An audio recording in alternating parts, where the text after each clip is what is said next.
she's actually like Satan. She's like Satan. I'm out. The #1 drama on Netflix globally with 43 million hours watched just last week. Including us too. We watched all the series on Patreon. Right now we have a whole watch party there. Danny really enjoyed it. Yes. Go check it out. Groups of 3 supernatural creatures pop up out of nowhere in the middle of the city and violently kills a man, turning his body into ashes, then disappearing. Only one man has an explanation for this phenomena, a young priest named Chung Jin-soo, who runs a small cult called New Truth. He's been studying and lecturing about this phenomena for the past decade. People receive decrees from a so-called angel who tell them the exact time and date they will go to hell. Then these supernatural creatures appear at the time to drag the human into the hell. And at the right time, Chung Jin-soo comes across a woman who has received a decree to die in a few days. He decides to set up a live broadcast of her getting dragged to hell to prove to the world that his beliefs are true. Huge media attention occurs as everybody gathers to watch the event.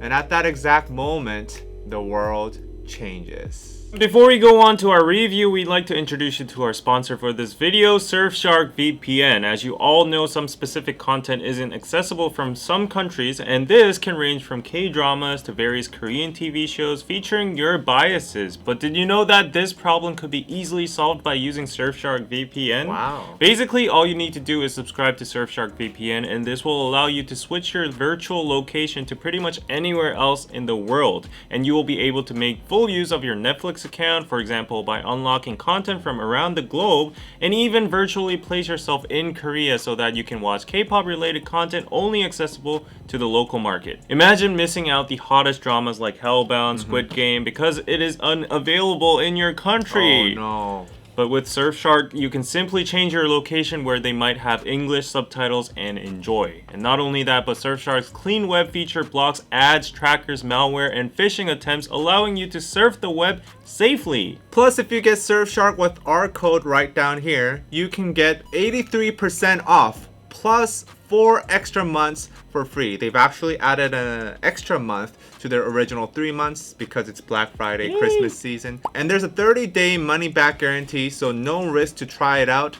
And you can use one account of Surfshark on an unlimited number of devices. Actually, I'm using David's account and I'm using it on like 3 different devices.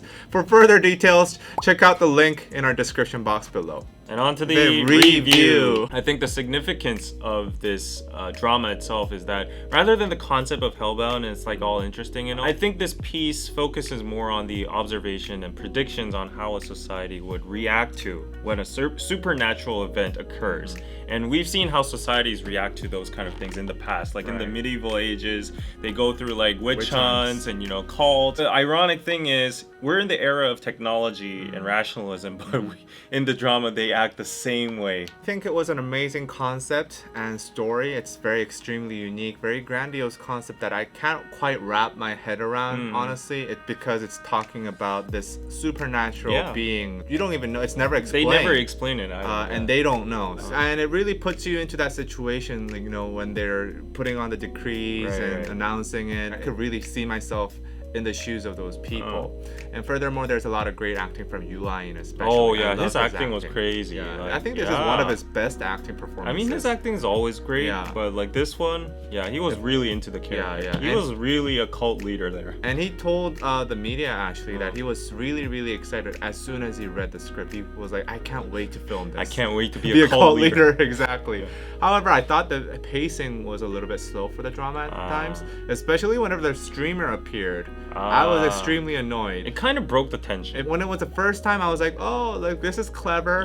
The second time, it was like a 5-minute monologue, and I'm like, he appears like 5 times. I really don't need to be hearing this from this guy. While the concept itself is interesting, there seems to be too many like conceptual loopholes you can find. The biggest loophole for me would be like, I think it would be natural to show the reactions of the global society. Right, something like but this is like just Korea. You know, if there was like 3 mysterious creatures coming out of nowhere, and then it's in the middle of the city, everybody filmed it with their phones, then you would think this is like an international event, and right. America would like nuke this. They send the kids to Canada because supposedly Right. that's a safe place. Right. At the end, how the parents coped with the devils, they sacrificed themselves Right. instead of giving the baby's life. It led a lot of questions unanswered. Like when we were watching the watch party, I was like, oh, so you tie up a bunch of pigs Yeah. around you and then you would be saved. But I do have to give compliments. There are a lot of good points. I think this film showed very important social themes in Korea right now. For example, the internet BJ having a lot of influence and creating this organization full of extremists. It's kind of like what's happening in Korea. And in the world, the kids that are not afraid to beat up people and don't give a shit about the police. This is also a very huge societal problem in Korea. As these kids, because they're underage, they're immune to like law. Like they go to just like juvenile jail and that's it.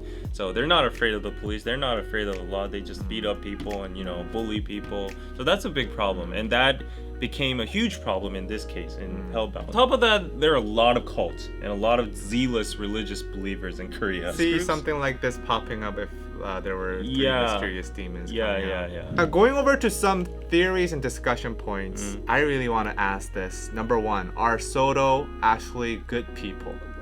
Yeah, of course they're good people. I don't think they're good people. Why? What is even good is the question that I think this drama asks. They're trying to reveal this baby died. They're gonna live broadcast this baby being ripped up into pieces. Yeah. First of all, is that good? Is it good for humanity at the end? Ultimately, I don't think so either, because ultimately that will lead to a lot of chaos when people realize, hey, actually there's no certain rules on which this God operates. Yeah, that's their purpose. How do you think people will react to that? People will come into chaos. People that's the exact chaos we need, because without that chaos, the cult would be in charge for the whole. They'll be stronger and stronger and stronger, and their doctrines are going to be reinforced and reinforced. Let's talk about that ending. The baby ultimately did not die because the parents were like hugging each other and they were protecting the baby from the demons. Number one, I gotta say, mysterious creatures, they do a pretty terrible job of just getting the right guy. Yeah. Like in the very first scene of the entire series, they were like causing all sorts of collateral damage, and this guy was running for his life. He didn't even look, that fast. Yeah. So I was a little bit disappointed with the last scene, and I also felt like that scene entirely was very cliche. Well, actually though, like I disagree because I have my own interpretation of it. Yeah. Director and scriptwriter tried to depict the development of society and rationalism there. People seem to act emotionally and blindly against like the fear of a supernatural event or power, but due to witnessing an exception happening with the parents and the baby, the human beings open their eyes finally and start to fight against the irrational thinking and the cult-like behavior. So like here the supernatural events are just a metaphor, like the demons and like the killing and stuff. It's just a metaphor in my opinion that the scriptwriter wanted to like replace to like disasters, crises, political scandals, fear against technological development and stuff. Like at the end, as the taxi driver states, like human beings can overcome these societal problems or natural disasters or whatsoever by uniting and helping each other rather than giving into fear. Like they don't understand that, so they freak out. It's like when the cavemen discovered fire. They thought it was like some sort of alien thing that was gonna send them to hell. But then after they know how to control it, and that's how they learn. Yeah, that's what I got. I actually wondered that hell might actually be heaven. Because you don't know. You just think in the human sense, because you're educated. You've been socially programmed to think hell is bad, right? But in the God sense, because the God has no logic, it's not the typical Abrahamic God that we see in religion, right? He's just like very neutral. He doesn't care. Maybe he doesn't think good is good. Okay. So like in that sense, hell might be heaven, what we consider heaven. They might actually be going to heaven. Like the physical violence might be just, us maybe stepping over ants. We don't really think about it. And ultimately it's just, them going sent to heaven. I don't know if I can agree to that. It's like if we pick up ants and then send them to like on a candy cane. Ultimately, candy cane is heaven for the ant, but picking up the ant might hurt the ant. But you're trying to give it a prize.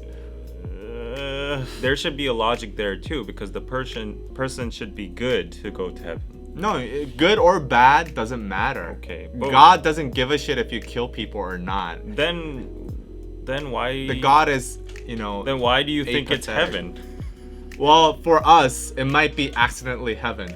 Like, God might have accidentally made that heaven. Is one theory I I'm have. not following. It is what it is. It is how it's depicted. It's very brutal, and they are getting ripped and torn They might and be on a burned vacation. and You never know. incinerated to hell. You never know. Even if it's not hell, like, you get like torn apart and incinerated. How do you know like, that's painful though? And you Like, get- how do you know that's You get painful? traumatized for 20 years, like waiting for your death. And my theory is like, it's not even a theory. It's following the basic steps here. Like watching the movie. Watching your socially conditioned No. brain just decode this. Just watching the drama masterpiece. itself, like the normal progress from here would be like they would probably show in season 2 what hell is like, and then we see at the last ending scene that one of them comes back, so there might be a way to escape hell, or they might be given another chance, or God might be playing in hell as well. So I hope they don't show us hell in season 2. I hope they never show hell. Once you show hell and once you know what to expect when you go there, then I think the level of fear becomes a little less. Yeah. Because I think the scary part of, I guess, death and hell and heaven in general is the fact that you don't know what the hell's out there. And you're just, going on your belief that this will be hell. But it might be worse. It might be actually better. It might be actually good. I don't know where you're getting this like hell is better thing. This is Heaven totally might random. be hell. What is your season 2 prediction? Hell is going to appear. There's going to be some mechanic or system Why is Park Jong-ja alive now? because she escaped hell or something, or the god randomly put her back again. What if this world is heller than hell? And God's like, you've been sent to hell from hell. Okay, go on with your theory. Okay, I'm gonna guess that Park Jong-ja comes back and she's actually like Satan. She's like Satan. I'm out. No. She Okay, might be what? Satan. Okay. Like she might be Can I Satan. go? Okay, go watch her watch party, No. guys. One more guess. Oh. One more guess. Let me know if you thought of this as well. I think the baby will also become a cult leader. I think the baby, because it didn't die, it has a special The story, baby right? is the beacon of hope now. Exactly, the beacon of hope. Yu Lion was also the beacon of hope. And this is like The baby is not a cult continuation. leader. The baby Hey. is not. Hey, the baby is not the Pope. The baby is Galileo. Okay. No, the baby is Harry Potter essentially. He's like the hope for this world. No, I'm But serious. how is Harry Potter a cult leader? Okay, I'm out. Okay. Go watch her watch party. Okay. And also use the code below to Yeah. get 4 free months of Surfshark and 83% off. It's a really awesome app, and I've been using it literally like almost every day for my internet stuff. And until next time, bye bye. Bye bye.